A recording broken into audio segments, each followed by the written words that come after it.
Hello, welcome to the fourth instalment of Once Upon a Time, What Happened Next. This time we're going to be looking at the story of Sleeping Beauty. Sleeping Beauty fell into a 100-year sleep after pricking her finger on a spinning wheel which was cursed by an evil fairy.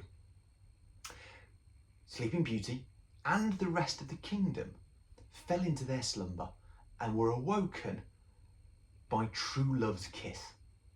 Now when they did awake, brilliant, but it had some problems.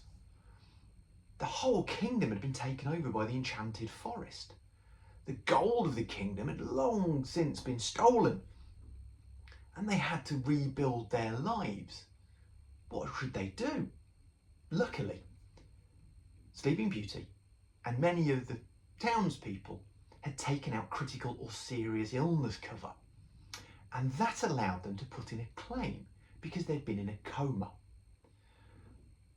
The insurer paid out tax-free cash to all of the successful claimants, and that allowed them to cut back the enchanted forest, rebuild their homes, and pay the bills that hadn't been covered for the last 100 years. Critical or serious illness cover pays out a tax-free cash sum if you are diagnosed with one of the conditions listed in the policy. It varies from policy to policy, but many modern policies will cover coma, along with generally 50 other conditions. The main ones, the ones most claimed on, are cancer, heart attack and stroke.